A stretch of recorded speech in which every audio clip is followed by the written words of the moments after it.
ಕುಂದಗೋಳ ತಾಲೂಕಿನ ಕೃಷಿ ಇಲಾಖೆಯ ಸಹಾಯಕ ನಿರ್ದೇಶಕರ ನಿರ್ದೇಶನದ ಮೇರೆಗೆ ಕಚೇರಿಯ ಅಧಿಕಾರಿಗಳು ಮತ್ತು ಸಿಬ್ಬಂದಿ ವರ್ಗ ಆತ್ಮ ಯೋಜನೆಯಡಿ ಪಟ್ಟಣದ ಪ್ರಗತಿಪರ ರೈತರಾದ ಬಸವರಾಜ್ ಹರವಿ ಅವರ ಕಡಲೆ ಬೆಳೆ ಹೊಲದಲ್ಲಿ ಚುರುಮರಿ ಹಾಕುವ ಮುಖಾಂತರ ಕಡಲೆ ಬೆಳೆಯಲ್ಲಿ ಕೀಟ ನಿಯಂತ್ರಣ ಪ್ರಾತ್ಯಕ್ಷಿಕೆಯನ್ನ ಹಮ್ಮಿಕೊಂಡಿದ್ರು. ಈ ವೇಳೆ ಕೃಷಿ ಅಧಿಕಾರಿಗಳಾದ ಪ್ರಶಾಂತ್ ಎಸ್ ಮೊಹಮ್ಮದ್, ಇರ್ಫಾನ್, ಆತ್ಮ ಯೋಜನೆಯ ತಾಂತ್ರಿಕ ವ್ಯವಸ್ಥಾಪಕಿ ಶ್ರೀದೇವಿ ಆಲೂರಿ, ಮಂಜುನಾಥ್ ಜಂಗಣ್ಣವರ್, ಕೃಷಿ ಸಂಜೀವಿನಿಯ ಶ್ರೀಕಾಂತ್ ರೈತರಿಗೆ ಚುರುಮುರಿ ಉಗ್ಗುವುದರ ಮುಖಾಂತರ ಪಕ್ಷಿಗಳನ್ನ ಆಕರ್ಷಿಸಿ ಕೀಟ ನಿಯಂತ್ರಣ ಮಾಡಿ ರಾಸಾಯನಿಕಗಳ ಬಳಕೆಯನ್ನ ಕಡಿಮೆ ಮಾಡುವ ತಾಂತ್ರಿಕತೆಯನ್ನ ವಿವರಿಸಿದರು. ಈ ವೇಳೆ ತಾಲೂಕು ಜೆಡಿಎಸ್ ರೈತ ಘಟಕದ ಅಧ್ಯಕ್ಷರಾದ ಬಸವರಾಜ್ ಹರವಿ ಮಾತನಾಡಿದರು. ಹಿಂದಿನಿಂದ ಹಿರಿಯರು ಮಾಡಿಕೊಂಡು ಬಂದಂತಹ ಇಂತಹ ಪದ್ಧತಿಗಳನ್ನ ನಾವು ಮರೆತಿದ್ದೇವೆ. ರಾಸಾಯನಿಕಗಳ ಬಳಕೆಯಿಂದ ಭೂಮಿ ವಿಷವಾಗಿ, ಆಹಾರ ಕೂಡ ವಿಷವಾಗಿ, ಮನುಕುಲದ ಒಳಿತಿಗಾಗಿ ಈ ತರಹದ ತಾಂತ್ರಿಕತೆಯನ್ನ ಬಳಸಿ ರಾಸಾಯನಿಕಗಳ ಅವಲಂಬನೆಯನ್ನ ಕಡಿಮೆ ಮಾಡಬೇಕು ಅಂತ ರೈತ ಬಾಂಧವರಲ್ಲಿ ಕೋರಿಕೊಂಡ್ರು. ಇವತ್ತಿನ ದಿನ ಕೃಷಿ ಇಲಾಖೆ ಆತ್ಮಯೋಜನೆಯಡಿ ನಮ್ಮ ಕೃಷಿ ಇಲಾಖೆ ಎಲ್ಲ ಸಿಬ್ಬಂದಿಗಳು, ನಮ್ಮ ಶ್ರೀದೇವಿ ಮೇಡಮ್ ಅವರು, ಪ್ರಶಾಂತ್ ಸರು, ಆಮೇಲೆ ಇರ್ಫಾನ್ ಸರು ಎಲ್ಲ ಬಂದು ನಮ್ಮ ಹೊಲಕ್ಕೆ ಭೇಟಿಯಾಗಿ ಈ ಒಂದು ಚುರುಮರಿ ಉಗ್ಗೋದ್ರಿಂದ ಹುಳಾನ ಹೆಂಗಂದ್ರೆ ನಮ್ಮ ಕೀಡೆಯನ್ನು ಹೆಂಗೆ ಕಂಟ್ರೋಲ್ ಮಾಡ್ಬೇಕು ಅನ್ನೋದನ್ನು ಪ್ರಾತ್ಯಕ್ಷಿಕೆ ತೋರಿಸಿದ್ರು. ಅವರ ಹೇಳಿದ್ದರ ಉದ್ದೇಶ ಏನಂದ್ರೆ ನಾವು ಕೆಮಿಕಲ್ ಯೂಸ್ ಮಾಡ್ತಾ ಏನಂದ್ರೆ ಭೂಮಿ ಎಲ್ಲೆಲ್ಲ ಕೆಮಿಕಲ್ ಮಾಡಿ ರಾಸಾಯನಿಕಯುಕ್ತವಾಗಿ ಆಹಾರ ಪದಾರ್ಥಗಳು ರಾಸಾಯನಿಕವಾಗಿ ವಿಷಯುಕ್ತ ಆಗಾಕುಂತತೆ ಅಂಥೇಳಿ ಇವರೇನಿದೇನು ಹೊಸ ಪದ್ಧತಿ ಅಲ್ಲ, ಹಿಂದಿನ ಹಿರಿಯರಿಂದ ಬಂದದ್ದ ಪದ್ಧತಿನ ನೀವು ಇದನ್ನು ಅಳವಡಿಸ್ಕೊಂಡು ನೋಡ್ರಿ ಅಂತೇಳಿ ನಮಗೆ ಪ್ರಾತ್ಯಕ್ಷಿಕೆ ಮೂಲಕ ಚುಮ್ಮರಿ ಉಗ್ಗಿ ತೋರಿಸಿದ್ರು. ಇದೆಲ್ಲ ರೈತ ಬಂದರು ನಾ ಕೇಳ್ಕೊಳ್ಳೋದೇನೆಂದ್ರೆ ಇದನ್ನು ನಾವು ಎಲ್ಲರೂ ಅಳವಡಿಸ್ಕೊಂಡು ಈ ಕೀಡೆ ಕಂಟ್ರೋಲ್ ಮಾಡೋದ್ರಿಂದ ನಾವು ಹೆಚ್ಚಿನ ರಾಸಾಯನಿಕ ಮೇಲೆ ಡಿಪೆಂಡ್ ಆಗೋದನ್ನು ತಪ್ಪಿಸ್ಬೇಕಂತೇಳಿ ನಾನು ಈ ಮೂಲಕ ಮನವಿ ಮಾಡಿಕೊಳ್ತೀನಿ. ಇದು ನಾವು ಇವತ್ತು ನಿಮಗೆ ಚುರುಮುರಿದು ಒಂದು ಏನು ಕಾನ್ಸೆಪ್ಟ್ ಅಂದರೆ ಸರ್, ನಿಮಗೆಲ್ಲ ಗೊತ್ತಿದೆ, ಇದು ಎಲ್ಲ ಹಳಿ ಕಾಲದ ಪದ್ಧತಿ.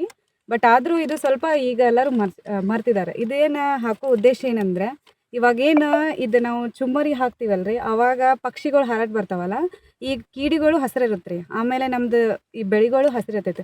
ಆವಾಗ ಇವರು ಬಿಳಿ ಇದ್ದಾಗ ಅವಕ್ಕೆ ಆಕರ್ಷಿತವಾಗಿ ಇಲ್ಲಿ ಬರ್ತಾವ್ರೆ. ಆ ಟೈಮಲ್ಲಿ ಅದಕ್ಕೆ ನಾವು ಹಿಂತಲಿ ಎಲ್ಲ ಜೋಳದಂಟಿ ಅಂತೂ ಹಾಕಿರ್ತಲ್ಲ, ಆ ಟೈಮಲ್ಲಿ ಇಲ್ಲಿ ಬಂದಾಗ ಕೂತಾಗಲು ಆಮೇಲೆ ಇದು ಸ್ವಲ್ಪ ನಮ್ದೇನು ಬಿಳಿದು ಕಲರ್ಗೆ ಅಂತ ಹೇಳ್ತಲ್ರಿ ಆಕರ್ಷಿತ ಬಂದಾಗ ಅವು ಚುಮ್ಮರಿ ಅಂತ ತಿನ್ನಲ್ರಿ. ಆ ಟೈಮ್ದಾಗ ಅವ್ರದ್ದು ಎಲ್ಲಿ ಜ್ಞಾನ ಹೋಗುತ್ತಂದ್ರೆ ನಮ್ಮ ಕೀಟಗಳಿಗೆ ಹೋಗುತ್ತೆ.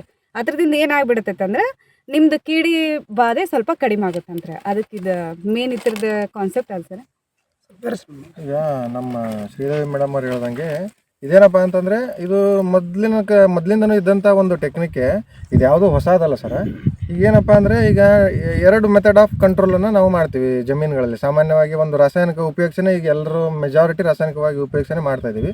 ಅದರ ಜೊತೆಗೆ ರಾಸಾಯನಿಕವನ್ನು ಹೊರತುಪಡಿಸಿ ನಾನ್ ಕೆಮಿಕಲ್ ಕಂಟ್ರೋಲ್ ಮೆಜರ್ ಅಂತ ಹೇಳ್ಬಿಟ್ಟು ಏನು ಮಾಡ್ತೀವಿ, ಚುರುಮುರಿ ಎಸೆಯೋದ್ರಿಂದ ನಾವು ಹಕ್ಕಿ ಪಕ್ಷಿಗಳಿಗೆ ಒಂದು ಆಹಾರ ಕೊಟ್ಟಂಗೂ ಕೂಡ ಆಗುತ್ತೆ.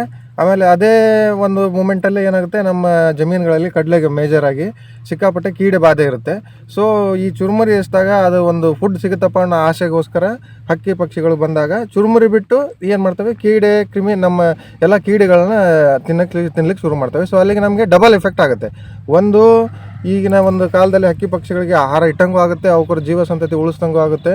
ನೆಕ್ಸ್ಟು ನಮ್ಮ ನಾನ್ ಕೆಮಿಕಲ್ ಮಾರ್ಗ, ರಾಸಾಯನಿಕವನ್ನು ಜಾಸ್ತಿ ಉಪಯೋಗಿಸ್ದೇ ನಮ್ಮ ಜಮೀನುಗಳಲ್ಲಿ ಇರ್ತಕ್ಕಂಥ ಒಂದು ಕೀಡೆ ಒಂದು ಹಾವಳಿನ ಅಗದಿ ಕಡಿಮೆ ಖರ್ಚಿನಲ್ಲಿ ಕಂಟ್ರೋಲ್ ಮಾಡ್ಬೋದು.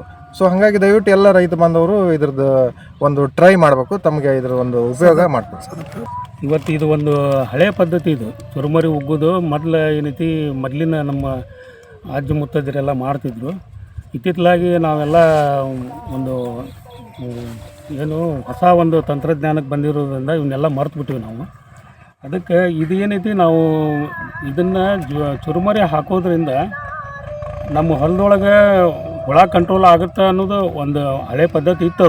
ಇದನ್ನು ನಾವೀಗೇನು ಅಳವಡಿಸಿ ನೋಡಾಕೊಂತೀವಿ. ಈ ಚುರುಮರಿ ಉಗ್ಗೋದ್ರಿಂದ ಏನು ಪ್ರಾಣಿ ಪಕ್ಷಿಗಳು ಏನು ಮೇಲೆ ಹಾರಾಡ್ತಿರ್ತಾವೆ ಆಕಾಶದಲ್ಲಿ, ಅವು ಏನೈತಿ ಈ ಚುರುಮರಿಗೆ ಅಟ್ರಾಕ್ಷನ್ ಆಗ್ತಾವೆ. ಬಂದು ನಮ್ಮ ಜೋಳ ಹಾಕಿರ್ತೀವಿ ನಾವು, ಆ ಜೋಳದ ದಂಟಿನ ಮ್ಯಾಗ ಕುಂತು ಆ ಚುರುಮರಿ ತಿನ್ನಕ್ಕೆ ಬಂದಂಥ ಪ್ರಾಣಿ ಪಕ್ಷಿಗಳು ಎಲೆ ಆಮೇಲೆ ಈ ಬೆಳೆಯೊಳಗಿರ್ತಕ್ಕಂಥ ಹಸಿರು ಹುಳುಗಳನ್ನು ತಿನ್ಲಿಕ್ಕೆ ಪ್ರಯತ್ನ ಮಾಡ್ತಾವೆ. ಸಸ್ಯಾಹಾರಿಗಿಂತ ಮಾಂಸಾಹಾರಿಗೆ ಅವು ಹೋಗ್ತಾವೆ. ಒಂದು ಹುಳ ನಾವು ಕಂಟ್ರೋಲ್ ಮಾಡಿದ್ರೆ ಎಷ್ಟೋ 300-400 ತತ್ತಿನ ಕಂಟ್ರೋಲ್ ಮಾಡ್ದಂಗೆ. ಅದಕ್ಕೆ ಇದ್ರದ್ದು ಭಾಳ ಉಪಯೋಗ ಐತಿ. ಇದ್ರದ್ದು ದಯವಿಟ್ಟು ರೈತರು ಇದ್ರದ್ದು ಉಪಯೋಗ ತೊಗೋಬೇಕಂತೇಳಿ ನಾನು ರೈತರ ಬಾಂಧವರಲ್ಲಿ ಕೇಳ್ಕೊಂತೀನಿ.